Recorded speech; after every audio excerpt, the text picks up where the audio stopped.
अब ये है हमारा C++ विद जावा सीरीज का लेक्चर नंबर 2। देखो प्रीवियस लेक्चर में हमने क्या देखा था, ऊप का इंट्रोडक्शन देखा था। बिल्कुल बेसिक लैंग्वेज में मैंने आपको समझाया था कि ऊप क्या होता है, वो पीओपी से, प्रोसीजर ओरिएंटेड प्रोग्रामिंग से किस तरह से अलग होता है, ठीक है ना। तो अब आज की वीडियो में हम क्या देखेंगे, concept of classes and objects. और इसमें भी हम थोड़ा बहुत देखेंगे कि एनकैप्सुलेशन किस तरह से क्लासेस प्रोवाइड करती हैं या एब्स्ट्रैक्शन किस तरह से क्लासेस प्रोवाइड करती हैं, ये हम आज की वीडियो में भी देखेंगे, ठीक है ना। तो अब अगर हम क्लासेस की बात करें तो अगर आप कहीं पे भी बुक में देखते हो या कोई भी आपको पढ़ाता है तो कुछ या तो कोई बोल देता है कि एक ब्लूप्रिंट होती है या टेम्पलेट होती है या यूजर डिफाइंड डेटा टाइप होती है, मतलब अलग अलग तरह से उसको क्या किया गया है, डिफाइन किया गया है। अब इन अलग अलग डेफिनेशंस को ही हम समझेंगे कि भाई इसको ब्लूप्रिंट क्यों बोला जाता है, टेम्पलेट क्यों बोला जाता है या यूजर डिफाइंड डेटा टाइप क्यों बोला जाता है। तो यही सारी चीजें हम आज के वीडियो में समझेंगे, ठीक है ना। तो सबसे पहले हम बात करते हैं कि क्लास को क्या बोला जाता है, कि किसी भी प्रॉब्लम को हम अगर सॉल्व करना चाह रहे हैं तो सोल्यूशन का क्या होता है, ये ब्लूप्रिंट होता है, ठीक है ना। अभी ब्लूप्रिंट का मतलब क्या होता है, प्लानिंग। मतलब आप कोई भी इवेंट, चाहे आप पिकनिक पे जाने वाले हो, चाहे आप कोई इवेंट रखवाने वाले हो घर में, तो आप पहले क्या करते हो, प्लानिंग करते हो, एक ब्लूप्रिंट रेडी करते हो कि ये चीजें होंगी, इन चीजों की जरूरत पड़ेगी, इस टाइम पर ये फंक्शन होगा, इस टाइम पर ये होगा, इन चीजों को लाइक गेस्ट लिस्ट प्रिपेयर की, जिन जिन चीजों की जरूरत है वो हमने प्रिपेयर की। तो ये सारी चीज क्या है, ब्लूप्रिंट है, जो सिर्फ क्या है, प्लानिंग है, ठीक है। तो इसीलिए ये सिर्फ क्या है, ब्लूप्रिंट का मतलब क्या होता है, सिर्फ हमने प्लान करके रख दिया है कि इन चीजों की जरूरत पड़ने वाली है, ठीक है ना। अभी मैं और क्लासेस से इसको कनेक्ट करके आपको बताऊंगी, ठीक है ना। तो ये चीज क्या होती है, ब्लूप्रिंट होती है, ठीक है ना। तो क्लासेस भी क्या होती है, सिर्फ ब्लूप्रिंट होती है, जिसमें हम सिर्फ क्या देते हैं, स्पेसिफिकेशन देते हैं किसी भी चीज का। स्पेसिफिकेशन मतलब मुझे किस किस डेटा की जरूरत पड़ेगी, उन पर किन किन फंक्शंस की मुझे जरूरत पड़ेगी, यही चीज क्या होती है, क्लास होती है। बात ये आती है ऑब्जेक्ट क्या होते हैं। तो जब हम उस प्लान को एग्जीक्यूट कर रहे हैं, मतलब जिस चीज का रियल में कोई एग्जिस्टेंस है, ठीक है, वो चीज क्या होती है, ऑब्जेक्ट होती है, रियल वर्ल्ड एंटिटी जिसका वाकई में फिजिकली एग्जिस्टेंस है। सिर्फ प्लानिंग से काम नहीं चलता, जब उस चीज को हमने एग्जीक्यूट किया तो वो चीज क्या होती है, ऑब्जेक्ट होती है। फॉर एग्जांपल आप किसी के लिए कोई वॉच डिजाइन कर रहे हो, तो आपने क्या किया, एक ब्लूप्रिंट बना के दे दिया, इसका कलर ये होगा, ये मेटल होने वाला है, इसका डायल ऐसा होगा, स्क्वायर होगा, सर्कल होगा। तो ये कुछ चीजें, कुछ स्पेसिफिकेशन आपने ऑन पेपर उनको बता दिए, वो था ब्लूप्रिंट, ठीक है। रियल में कोई वॉच बनी है तो वो चीज क्या है, रियल में जो वॉच है जो हमें दिख रही है वो चीज क्या है, हमारा ऑब्जेक्ट है, ठीक है ना। तो ये है डिफरेंस हमारा ब्लूप्रिंट और किसके बीच में, हमारे ऑब्जेक्ट के बीच में। जो वॉच का आपने ब्लूप्रिंट बनाया वो चीज क्या है, वो सिर्फ एक क्लास है, ठीक है। रियल में हाथ में अगर आपके वॉच है तो वो चीज क्या है, ऑब्जेक्ट है। अभी मैं बहुत सारे और एग्जांपल्स दूंगी जिससे आपका ये वाला जो कंसेप्ट है बिल्कुल क्लियर हो जाएगा, ठीक है ना। इसके बाद में हम बात करते हैं टेम्पलेट क्यों बोला जाता है। अब इसको थोड़ा थोड़ा सा आप कनेक्ट कर सकते हो। लाइक कुछ होता है कि आपको कोई बर्थडे का किसी को इनविटेशन नहीं, बर्थडे का आपको कोई कार्ड सेंड करना है। जैसे आजकल आता है ना कि एक केक है, इस केक पर उसका फोटो आ जाएगा और फिर क्या आ जाएगा, हैप्पी बर्थडे, जो विश आप लिखना चाहते हो, और फिर उस बंदे का क्या आ जाएगा, जिसके लिए आपने ये डिजाइन करवाया है, उसका क्या आ जाएगा, नाम आ जाएगा। क्या आ जाएगा, नाम आ जाएगा। तो आपको ना ऐसे बहुत सारे केक्स दिखाई देते हैं कि यहाँ पे फोटो आएगा, यहाँ पे नेम आएगा। कोई और डिजाइन होती है जिसमें क्या होता है, यहाँ पे फोटो आ जाएगा, यहाँ पे विश आ जाएगी, यहाँ पे नेम आ जाएगा। तो ये चीजें जो आप देखते हो ना, वो क्या होती हैं, टेम्पलेट्स होती हैं। मतलब इस तरह से वो दिख सकता है, जैसे मॉडल रेडी करते हैं तो ये इस तरह से कुछ दिखेगा, इस तरह से कुछ दिखेगा। तो अब देखो आप क्या देते हो, आप कुछ डेटा देते हो, आप कुछ डिटेल्स देते हो। क्या देते हो, लाइक क्या विश लिखनी चाहिए, यहाँ पे नाम क्या आना चाहिए, फोटो क्या आना चाहिए। तो ये कुछ डेटा आप प्रोवाइड करते हो। तो इस टेम्पलेट के अकॉर्डिंग ही आप डेटा प्रोवाइड करते हो। ऐसे नहीं कुछ तो भी आपने लिख दिया, यहाँ मुझे लास्ट नेम देना है, यहाँ पे मुझे डेट लिख देनी है या कुछ भी लिख देनी है, आप कुछ तो भी नहीं देते हो, आप इस टेम्पलेट के अकॉर्डिंग डेटा देते हो। तो जब किसी ने इस टेम्पलेट को डिजाइन किया होगा तो माइंड में 3 चीजें फिट की होंगी कि हमें यूजर से क्या क्या पूछना है, हमें यूजर से नेम पूछना है, हमें यूजर से विश पूछनी है कि भाई क्या मैसेज लिखना है, और हमें यूजर से क्या पूछना है, फोटो यूजर से हमें लेना है। तो ये 3 चीजें जिसने भी ये टेम्पलेट डिजाइन किया होगा ये 3 चीजें उसने क्या की होंगी, पूछी होंगी, ठीक है, सॉरी माइंड में रखी होंगी कि ये 3 चीजें हमें यूजर से क्या करनी है, पूछनी है। तो ये जो चीज हुई ये क्या हुआ, इस टेम्पलेट का डेटा हुआ। ये क्या हुआ, इस टेम्पलेट का डेटा हुआ। क्या सिर्फ आप नाम, विश, फोटो दे दिया और काम हो गया? अगर ऐसा ही हो तो हम ही डिजाइन कर ले, कोई भी डिजाइन कर ले। नहीं, इनके पीछे कुछ फंक्शंस होते हैं जो इस नेम को भाई यहाँ फिट करना है तो यहाँ फिट करेंगे, यहाँ फिट करना है तो यहाँ फिट करेंगे, विश को कहाँ पे फिट करना है वहां पे फिट करेंगे, कलर कैसा होना चाहिए मैसेज का, टेक्स्ट का, वो क्या हो सकता है, इसमें कलर भी आपसे पूछ लें, तो ये भी क्या हो गया, डेटा। अब ये कौन सी चीजें कहाँ फिट होंगी, ये इमेज जो है वो सर्कुलर फॉर्म में आएगी या किस फॉर्म में, तो ये कैसे एक्चुअली जो एग्जीक्यूशन होगा, मतलब ये कैसे फिट होंगी, जो इसकी प्रोसेसिंग होगी, इस डेटा पर जो प्रोसेसिंग होगी वो कौन करेगा, फंक्शंस करेंगे। इस डेटा पर जो प्रोसेसिंग होगी वो कौन करेंगे, फंक्शंस करेंगे। तो इस तरह से क्या प्रिपेयर हुआ है, एक टेम्पलेट क्या हुआ है, प्रिपेयर हुआ है। जब वाकई में आपसे नाम, विश, फोटो, कलर ये सब पूछ के इसमें फिट कर दिए गए तो वो क्या बना है, एक ऑब्जेक्ट बना है। ये एग्जांपल मैंने क्यों दिया है, ताकि आप इसको कनेक्ट कर सकते हो। आपने कभी ना कभी तो किसी न किसी टेम्पलेट का यूज किया ही होगा, लाइक आप पावर पॉइंट प्रेजेंटेशन भी बनाते हो तो टेम्पलेट्स आते हैं। एक में आता है भाई टाइटल, यहाँ दिखाई देगा, यहाँ कंटेंट होगा। एक में होता है पूरे में सिर्फ टाइटल ही होगा। तो ये सिर्फ क्या है, टेम्पलेट से हम बोल सकते हैं कि यही चीज क्या है, हमारी क्लास है जिसमें हमने क्या दे रखा है भाई, ये जिसमें हमने बता रखा है कि ये डेटा होगा और उन पर, उस डेटा पर जो काम करेंगे वो क्या होंगे, फंक्शंस होंगे। एक और हम एग्जांपल देखते हैं। सपोज जैसे कि हम बोलते हैं कि जो क्लास होती है वो क्या होती है, डेटा और मेथड्स का कलेक्शन होती है, ठीक है ना। अब हम एक अच्छा सा एग्जांपल देखते हैं। सपोज आप किसी बुटीक में गए हो, ओके, आपका जो एम है वो क्या है कि ड्रेसेस स्टिच करवाना है, ठीक है। तो आपसे कुछ चीजें पूछी जाती हैं। क्या क्या पूछी जाती है, हम 3-4 चीजें ले लेते हैं। लाइक आपसे पूछी गई भाई इस ड्रेस की लेंथ कैसी रखनी है, कलर कैसा होना चाहिए, फैब्रिक कैसी होनी चाहिए। तो इस तरह से कुछ डिटेल्स आपसे पूछी जाती हैं। क्या पूछी जाती हैं, इस तरह से कुछ डिटेल्स आपसे पूछी जाती हैं। ये क्या हुआ, डेटा हुआ, ठीक है ना। अब इस पर प्रोसेसिंग भी होगी और इस प्रोसेसिंग को कोई ना कोई एग्जीक्यूट करेगा। मतलब इसको स्टिच करना है, सबसे पहले इसकी कटिंग करनी है, मेजरमेंट के अकॉर्डिंग, इस डेटा के अकॉर्डिंग क्या करनी है, उसकी कटिंग करनी है। कटिंग करने के बाद स्टिचिंग करनी है, स्टिचिंग के बाद इंटरलॉक करना। मतलब बहुत सारी ऐसी चीजें होंगी जो इस डेटा पर एग्जीक्यूट होंगी, इस डेटा पर वो एग्जीक्यूट होंगी जिनको कोई ना कोई पर्सन परफॉर्म करेगा। सपोज एक फंक्शन ने क्या किया, कटिंग का काम किया, दूसरे फंक्शन ने, मैं फंक्शन नाम क्यों ले रही हूँ, मतलब एक पर्सन ने किसका काम किया, कटिंग का, दूसरे ने स्टिचिंग का काम किया, तीसरे ने कोई और काम किया। हो सकता है इसके पीछे और भी बहुत सारे काम हो। मतलब अब इसको लगा कि कटिंग सही नहीं है तो वापस ही इसको कॉल करेगा, इसको लगा कि मुझे कुछ और मेजरमेंट पूछना है तो वो किसी और को कॉल करेगा। तो यहाँ पर ऐसी बहुत सारी चीजें होंगी, ढेर सारे लोग होंगे जो एक दूसरे के साथ इंटरेक्ट कर करके ये सारे काम परफॉर्म करेंगे, ठीक है ना। तो ये था हमारा डेटा। और ये जो मैं पर्सन्स बोलती हूँ जो प्रोसेसिंग करेंगे, इस डेटा पर प्रोसेसिंग करेंगे, वो क्या है, हमारे फंक्शंस हैं, वो क्या है, हमारे फंक्शंस हैं, ठीक है। तो इसी तरह से अगर किसी रियल वर्ल्ड प्रॉब्लम को इंप्लीमेंट करना होता है तो हम क्या करते हैं, देखो ऑब्जेक्ट ओरिएंटेड प्रोग्रामिंग का एम ही क्या है, रियल वर्ल्ड प्रोग्रामिंग को अच्छी तरह से इंप्लीमेंट किया जा सके। ये वाला जो काम था हम विदाउट यूजिंग ऑब्जेक्ट भी परफॉर्म कर सकते थे। हमें जिन जिन चीजों की डेटा की जरूरत है वो रख लो, जितने फंक्शंस हमें बनाने बना लो, जब जिसको कॉल करना है वो कॉल कर सकता है। लेकिन सपोज यही जो हमारी बुटीक है, मतलब हमारी कुछ और बड़ी सी हमारी जो डिजाइनिंग कंपनी बन जाती है, लाइक सब्यसाची है, जो भी है, मुझे नाम भी एग्जैक्टली याद नहीं है। तो इस तरह से हमारी कोई बड़ी सी एक ब्रांड बन जाती है जिनका काम क्या है, सिर्फ ड्रेसेस डिजाइन नहीं करना है, जो क्या करते हैं, फुटवेयर्स भी डिजाइन करते हैं ड्रेसेस के अकॉर्डिंग, ज्वेलरी वगैरह बहुत सारी चीजें वो क्या करते हैं, डिजाइन करते हैं। नाउ इमेजिन कि वो सारा, क्योंकि फुटवेयर्स के लिए जो मेजरमेंट होगा वो कुछ अलग होगा, उसके लिए जो डेटा की जरूरत होगी वो कुछ अलग होगी, उसके लिए जो वर्कर्स होंगे, दैट इज जो उसके लिए फंक्शंस होंगे वो कुछ अलग होंगे, दूसरे जो होंगे वो फंक्शंस होंगे। अब इमेजिन कि सभी एक जगह पे बैठ के काम कर रहे हैं, ठीक है ना, वो उसको कॉल कर रहा है, वो उसको कॉल कर रहा है। तो इस तरह से क्या हो रहा है, कंफ्यूजन क्रिएट हो जाएगा। इससे बेटर है कि अगर हम डिपार्टमेंट्स बना लें, लाइक जो हम ड्रेसेस जो है उनका एक अलग डिपार्टमेंट बना लेते हैं।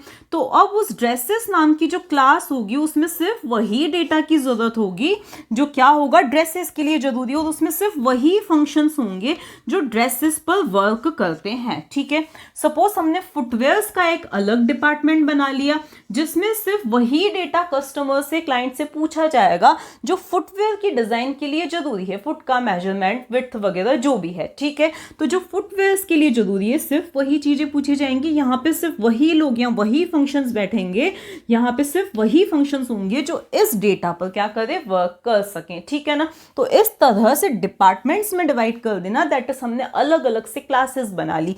एक क्लास फुटवेयर की हो जाएगी जिसमें फुटवेयर का डेटा और उसके फंक्शंस होंगे, दूसरी क्लास ड्रेसेस की हो जाएगी जिसमें ड्रेसेस का डेटा और फंक्शंस हो जाएंगे। यही सेम प्रॉब्लम हम सी में भी इंप्लीमेंट कर सकते हैं, प्रोसीजर ओरिएंटेड प्रोग्रामिंग में भी इंप्लीमेंट कर सकते हैं, लेकिन इससे जो प्रोग्राम है वो बहुत ही क्या दिखता है, सोफिस्टिकेटेड दिखता है। और क्योंकि सोफिस्टिकेटेड दिख रहा है, हम इस तरह से सेपरेट कर पा रहे हैं, तो कुछ फैसिलिटीज भी हमें इसमें मिल जाती हैं। अब जैसा कि मैंने बताया था कि इससे आपका जो एनकैप्सुलेशन का कंसेप्ट वो क्लियर होगा। जैसे कि एनकैप्सुलेशन होता क्या है, रिलेटेड डेटा और फंक्शन को एक साथ रखना। जैसे आप कैप्सूल भी देखते हो, कैप्सूल में क्या होता है, एक बाहर की लेयर हो रहती है, वो क्या करती है, उसको कोटिंग करके रहती है। रियल जो असल जो कंटेंट होता है वो कौन सा होता है, जो कैप्सूल के अंदर पाउडर होता है वो वही क्या करता है, फंक्शनिंग करता है। ठीक है ना, तो यही क्लास भी क्या कर रही है, रिलेटेड चीजों को एनकैप्सुलेट करके रख रही है, डेटा और उस पर एक्ट होने वाले फंक्शंस को। ठीक है ना, यहाँ एब्स्ट्रैक्शन कैसे आया, तो देखो जब आप ड्रेस स्टिच भी करवाने जाते हो तो आपको सिर्फ इतना पता है ऊपर ऊपर से, हमें मेजरमेंट या जो भी स्पेसिफिकेशंस है वो प्रोवाइड करनी है। उसके बाद एक स्टिच करेगा, एक क्या करेगा, स्टिचिंग परफॉर्म होगी, और जो कुछ भी जितना हमें सिर्फ पता है सिर्फ हमें उसी से लेना देना है। इंटरनली क्या क्या हो रहा है, कोई मार्केट जा रहा है, कोई स्टिचिंग कर रहा है, कोई कटिंग कर रहा है, कोई और उसके ऊपर जो वर्क है वो कर रहा है, बहुत सारी चीज़ें इंटरनली आपस में हो रही हैं। कोई किसी को कॉल कर रहा है, कोई किसी को कॉल कर रहा है, हमें उससे लेना देना नहीं है। मतलब जो इंटरनल डिटेल्स थी जिससे हमें लेना देना नहीं था, उनको क्या कर दिया गया है, हाइड कर दिया गया है। मतलब जो डिटेल्स को हाइड करना, उसी चीज को क्या बोला जाता है, एब्स्ट्रैक्शन बोला जाता है, जो कि यहाँ पर अच्छी तरह से हो सकता है। मतलब क्लासेस की हेल्प से ऑब्जेक्ट ओरिएंटेड प्रोग्रामिंग क्या करती है, एब्स्ट्रैक्शन भी क्या करती है, प्रोवाइड करती है। ठीक है ना, अब थोड़ा सा और डिटेल में हम समझते हैं कि वो ब्लूप्रिंट और जो रियल ऑब्जेक्ट है, रियल एग्जीक्यूशन, उसमें डिफरेंस क्या होता है। ठीक है ना, तो सपोज आपको किसी स्टूडेंट से ही रिलेटेड आपको डिटेल्स रखनी है किसी कोचिंग इंस्टीट्यूट के लिए, तो यहाँ पहले आप एक ब्लूप्रिंट तैयार करोगे कुछ इस तरह से। पहले आप लिखोगे यहाँ पे क्लास, ठीक है, आगे हम और जो प्रोग्राम्स बनाएंगे तो आपको और कंसेप्ट क्लियर होगा, लेकिन आज सिर्फ मुझे एक ओवरव्यू देना है क्लासेस एंड ऑब्जेक्ट्स का, जिसकी हेल्प से आप आगे जो फर्स्ट C++ प्रोग्राम है वो समझ सकोगे। क्यों समझ सकोगे, क्योंकि उसमें हमने ऑब्जेक्ट्स का यूज किया है, सी आउट एंड सी इन, तो वो समझने के लिए आपका ये जरूरी है कि आप क्लास एंड ऑब्जेक्ट का एक जो फंडामेंटल्स हैं वो समझ सको। ठीक है, तो क्लास दोगे। अब सपोज आपको किसी स्टूडेंट की डिटेल रखनी है, तो आपने ये स्टूडेंट नाम की क्लास बना ली। आपको लगता है कि मुझे अभी सिर्फ 3 चीजें चाहिए स्टूडेंट की, उसका क्या चाहिए, रोल नंबर चाहिए, ठीक है, उसके बाद उसका क्या चाहिए, देखो यहाँ पे मैं डेटा टाइप वगैरह नहीं लिख रही हूँ क्योंकि मुझे इतना डिटेल में अभी नहीं बताना है। ठीक है, आपको यहाँ पे आपको रोल नंबर चाहिए, उसके अलावा आपको क्या चाहिए, उसका नेम चाहिए, और उसके आपको क्या चाहिए, सपोज क्लास चाहिए। आपने ये सोच लिया माइंड में कि मुझे ये 3 चीजें चाहिए, तो ये क्या हो जाएगा, हमारा डेटा हो जाएगा। सिर्फ आपने सोची कि हमें इन चीजों की जरूरत पड़ेगी। ठीक है, जैसे आप टेबल बनाते हो, जस्ट लाइक दैट, आपने कॉलम सेट कर लिया, आपको किसी ने बिठाया है रिसेप्शन पे कि यहाँ जो भी लोग आए उनकी डिटेल्स मैं आप ही से पूछूंगा, तो आप क्या सोचोगे, चलो नहीं, पहले मुझे डिटेल्स इकट्ठी करनी पड़ेंगी, तो क्यों ना मैं एक टेबल बना लूं। तो आप एक टेबल बनाओगे और उसके कॉलम बना के रख दोगे कि भाई मैं रोल नंबर, नेम और क्लास, ये 3 चीजें किसी से भी पूछूंगा या पूछूंगी। ठीक है, अब देखो आपको ऐसा लगता है कि नहीं, मुझे ना कभी भी कोई पूछ ले कि भाई जो भी 7th क्लास के बच्चे हैं वो निकाल के बताओ। ठीक है, तो आप ऐसे ढूंढोगे, ये 7th का, ये 7th का, ये 7th का। ठीक है, तब आप कोई फंक्शनिंग कर रहे हो, कुछ काम कर रहे हो। ठीक है, अगर आपको कंप्यूटर में सेम प्रॉब्लम को इंप्लीमेंट करना है तो आप एक फंक्शन बनाओगे सर्च, जैसे कि आपकी फोन बुक, कुछ आप इसको फोन बुक से कनेक्ट कर सकते हो। जब फोन बुक बनाई थी तब उन्होंने ये सोचा था कि हम name, email address, contact number, ये चीजें पूछेंगे, तो तब उन्होंने ये ब्लूप्रिंट बनाया था। उनको लगा कि यूजर जो है सर्च भी कर सकता है, और सर्च का भी एक क्राइटेरिया नहीं है, यूजर सर्च कर सकता है बाय नेम, ठीक है। यूजर सर्च कर सकता है बाय कॉन्टैक्ट नंबर, भाई सीधे कॉन्टैक्ट नंबर की कुछ डिजिट्स डाली और क्या हो जाए, जो नाम है वो सर्च, जो भी पर्सन है वो सर्च होके आ जाना चाहिए। यूजर क्या कर सकता है, डिलीट कर सकता है किसी को। यूजर क्या कर सकता है, कोई नया कॉन्टैक्ट क्रिएट या कुछ भी, मतलब कुछ एग्जाम्पल उन्होंने माइंड में ये सोचा कि हाँ यूजर को इन इन चीजों की जरूरत पड़ सकती है। डेटा तो डिसाइड हो गया, ये चाहिएगा, ये हम पूछेंगे, लेकिन यूजर को ये काम करने पड़ सकते। जो पुराने बिल्कुल जो फोन्स हुआ करते थे ना, जो कीपैड फोन्स हुआ करते थे, बहुत ही पुराने, जो नोकिया वगैरह के जो स्टार्टिंग में आए थे, उनमें ये सर्च फैसिलिटी नहीं थी। मैन्युअली क्या करना पड़ता था, नीचे जाना पड़ता था, नेविगेट करके कोई भी कॉन्टैक्ट को सर्च करना पड़ता था। आजकल के फोन में इन फंक्शंस को क्या कर दिया गया है, ऐड कर दिया गया है, जिससे हम search by name, search by digit और बहुत ज्यादा एडवांस सर्चेस भी आ गई हैं, ठीक है ना।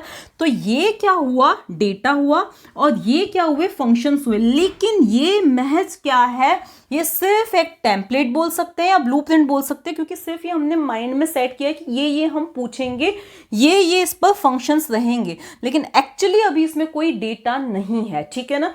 जैसे जस्ट आपने एक ब्लैंक टेबल बना के छोड़ दिए, जब आपने कोई उसमें एंट्री की तो उस चीज को क्या बोला जाएगा, एक ऑब्जेक्ट बना। जब आपने कोई इस तरह की एंट्री की है तब हम क्या बोलेंगे, ऑब्जेक्ट बनाए। तो वो ऑब्जेक्ट बनेगा कैसे, कैसे हम बनाएंगे। सपोज मुझे एक स्टूडेंट की एंट्री करनी है, मुझे एक स्टूडेंट की एंट्री करनी है, तो मुझे क्या बनाना पड़ेगा, इसका ऑब्जेक्ट बनाना पड़ेगा, ठीक है।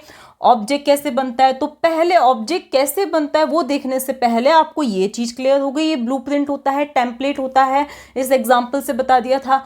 डेटा और मेथड्स का कलेक्शन होता है, ये भी हमने देख लिया। अब बात ये आती है कि यूजर डिफाइंड डेटा टाइप क्या होता है। जो बिल्कुल न्यू है प्रोग्रामिंग में, उनको तो पहले ये नहीं पता होगा कि डेटा टाइप क्या होता है। तो देखो, अगर आपको किसी स्टूडेंट का आईडी स्टोर करना है तो आपको पता है कि उसमें नंबर्स ही होंगे और कुछ नहीं होगा। अगर किसी स्टूडेंट के परसेंटेज स्टोर करने, तो आपको ये पता है कि इसमें सिर्फ होल नंबर्स नहीं आएंगे, इसमें पॉइंट वाले नंबर्स भी आ सकते हैं। डेटा टाइप को आगे हम डिटेल में देखेंगे। तो देखो, अगर हम बात करें ये आईडी, तो इस आईडी का जो डेटा टाइप क्या हो जाएगा, इंटीजर। सी या C++ में हम होल नंबर्स के लिए इस इंट का यूज करते हैं। हम बताते हैं कि हम एक इंटीजर होल नंबर स्टोर करेंगे जिसका नाम क्या होगा, आईडी होगा, ठीक है ना। मतलब आईडी जो होगा वो किस टाइप का होगा, होल नंबर। परसेंटेज आपको स्टोर करने हैं, देखो डेटा टाइप पर सेपरेट वीडियो बाद में बनेगा। परसेंटेज अगर आपको स्टोर करने हैं, अब आपको पता है परसेंटेज का जो डेटा टाइप होगा, मतलब परसेंटेज में पॉइंट वाले नंबर्स भी दे सकते हैं, तो आप उसको इंटीजर नहीं बताओगे, आप क्या बताओगे कि वो किस टाइप का है, फ्लोट टाइप का है। तो आगे जाके आप PER के अंदर कोई भी फ्लोटिंग पॉइंट वैल्यू, मतलब पॉइंट वाले नंबर्स आप क्या कर सकते हो, उसमें स्टोर कर सकते हो। तो ये जो दो चीजें हमने देखी ना, ये क्या है, डेटा टाइप है। बताना कि जो हम डेटा स्टोर करने वाले हैं वो किस प्रकार का होगा, ठीक है, किस तरह का वो डेटा होगा, ठीक है ना। तो ये हुआ डेटा टाइप बता देना। जैसे आप कभी भी मान लिया कि आप कोई रजिस्ट्रेशन फॉर्म भर रहे हो, आपसे एज पूछी गई, तो आप उसमें नाम नहीं दे सकते हो। क्यों नहीं दे सकते हो, क्योंकि पहले ही बता दिया गया है कि यहाँ पर ओनली नंबर्स ही आ सकते हैं, समथिंग लाइक दिस, ठीक है ना। तो ये क्या होता है, डेटा टाइप होता है। अब हमने ये क्यों बोला कि ये यूजर डिफाइंड डेटा टाइप होता है, ये क्लास जो है यूजर डिफाइंड डेटा टाइप होती है, ठीक है। तो अगर आपने यहाँ पे कुछ परसेंटेज दिया है, तो सिर्फ और सिर्फ आप पॉइंट वाले नंबर से नंबर्स ही दे सकते हो, कुछ और नहीं दे सकते हो। अगर आपने बोला है कि आईडी, तो आप सिर्फ क्या दे सकते हो, रियल जो नंबर है वही दे सकते हो। लेकिन अगर आपको कुछ अपना नया डेटा टाइप बनाना है, जिसमें आप अपने अकॉर्डिंग क्या दे सको, डेटा दे सको, अपना नया बनाना है, जैसे कि हमें क्या देना है, स्टूडेंट नाम का मैंने अभी क्या किया है, डेटा टाइप क्रिएट किया है, तो उसमें मैं एक साथ तीनों चीजें दे सकती हूँ। जब मैं इसका ऑब्जेक्ट बनाऊंगी तो मैं तीनों चीजों को क्या कर सकती हूँ, दे सकती हूँ, ठीक है ना। तो यहां मैंने एक अपने हिसाब से एक नया डेटा टाइप बनाया है, ठीक है। अब बात ये आती है कि इनका हम ऑब्जेक्ट कैसे बनाए। देखो, ये सिर्फ क्या है, ब्लूप्रिंट है, जैसे कि मैं बार बार बता रही हूँ। इसका मुझे ऑब्जेक्ट बनाना है। फॉर एग्जांपल, अब हम लेते हैं हमारा वही फ्रूट वाला एग्जांपल। अगर आपको क्या करना है, आपको पता है कि ये जो मैंगो है वो किस क्लास को बिलोंग करता है, वो बिलोंग करता है फ्रूट क्लास को। किस क्लास को बिलोंग करता है, फ्रूट क्लास को बिलोंग करता है, ठीक है ना। तो यहाँ पे आती है हमारी क्लास, और यहाँ पे जो भी मैं ऑब्जेक्ट बनाना चाहती हूँ वो आता है, ठीक है ना, ऑब्जेक्ट जिसका रियल में क्या है, कोई एग्जिस्टेंस है, ठीक है ना। तो यहाँ क्या आती है, हमारी क्लास का नाम आता है, या यूं हम बोले डेटा टाइप का नाम आता है, जैसा कि यहाँ पे आया है। पहले हमने डेटा टाइप बताया है, ठीक है, उसके बाद हम जो नाम देना चाहते हैं वो हमने बताया, ठीक है ना। यहाँ पर हमारी जो क्लास है वो क्या है, स्टूडेंट है, तो पहले हम लिखेंगे स्टूडेंट लिखेंगे, ठीक है ना। उसके बाद मुझे जो भी ऑब्जेक्ट क्रिएट करना है, सपोज मैंने दे दिया S1, तो इस तरह से मेरा जो S1 नाम का ऑब्जेक्ट है वो क्रिएट हो जाएगा, इसको मेमोरी अलोकेट हो जाएगी, ठीक है ना। अगर मुझे एक्सेस करना है, इस क्लास के किसी भी मेंबर को एक्सेस करना है, तो उसके लिए हम डॉट ऑपरेटर लगा के किसी को भी एक्सेस कर सकते हैं, लेकिन ये सारी चीज़ें हम बाद में देखेंगे जब हम इन्हीं पर वीडियोस बनाएंगे।